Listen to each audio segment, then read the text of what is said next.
좋아요, 구독!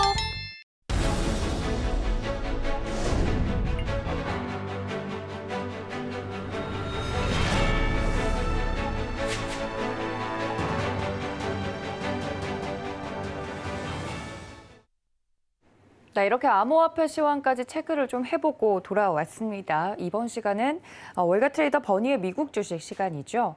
미국 현지에 계시는 버니 씨와 함께 주식시장의 여러 가지 이슈에 대해서 함께 이야기를 나눠보는 시간인데 오늘의 주제는 올해 들어서 현재까지 시장의 흐름을 보면 반도체 섹터가 다른 섹터군들에 비해 상대적인 약세를 좀 보이고 있습니다. 이 반도체 섹터가 어려움을 겪는 이유랑 그리고 그 배경 그리고 앞으로의 전망에 대해서 마이크론 테크놀로지를 중심으로 자세히 분석해 주신다고 합니다. 어떤 내용이 담겨 있을지 귀 기울여 보시면 좋을 것 같고요. 그럼 준비해 주신 내용 들어보겠습니다.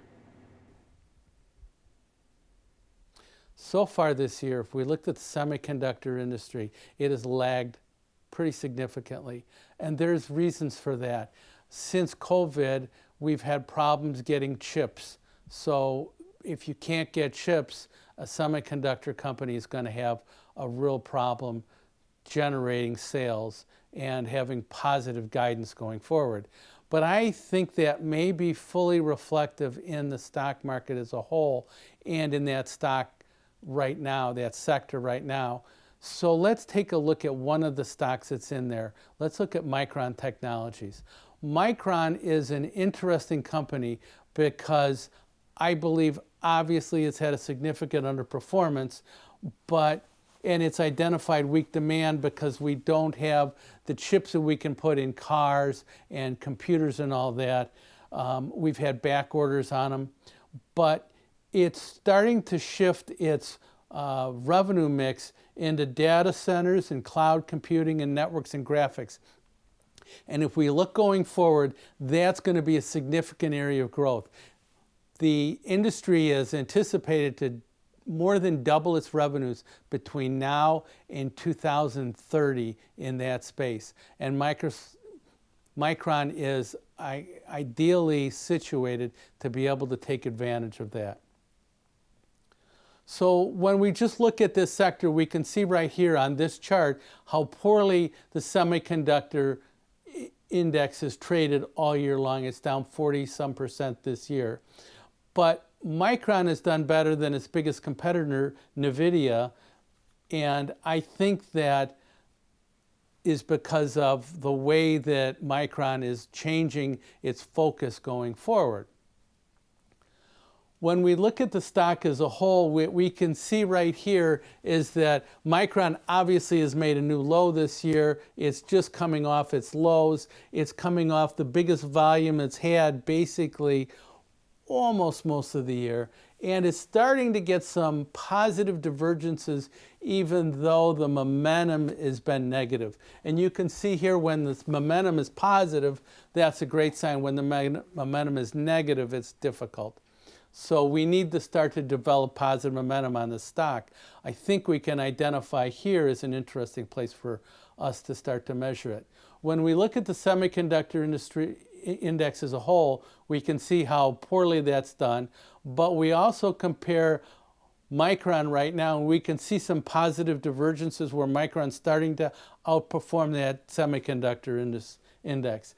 But when we look at Micron Technologies versus the S&P, this is the cheapest it's been all year. And we also see the semiconductor index is also the cheapest it's been all year. So we're trying to identify a market bottom in this particular space. When we look at volume and we look at Micron over the course of the last, say, 3 years, we can see where all the significant selling occurred in the COVID experience, and now we can identify where all the selling has occurred here. What we've done here, the green horizontal bars represent up volume, the pink horizontal bars represent down volume. We want to stay above the biggest down volume areas and not build volume below those prices. So what so far we've done is we've held a great level at $60, where basically the volume, that's the peak of the volume of the selling volume that occurred so far. Stock's bounced up to about $57. What we want to start doing is building volume above this early selling area that we had when Micron was up in the $195 to $100. And so what we want to do is get Micron above and hold above, say, $62, $65. If we can do that, I think that stock really has potential to go. I think that's going to happen, and I just want it to hold basically the $50 area right now. When we look over time, we can see how well the semiconductor industry basically performed. So since the bottom that we had in 2009, that space has really done well. We want to believe that space can continue to do well with all the networking and cloud computing that's going to create demand for semiconductor chips.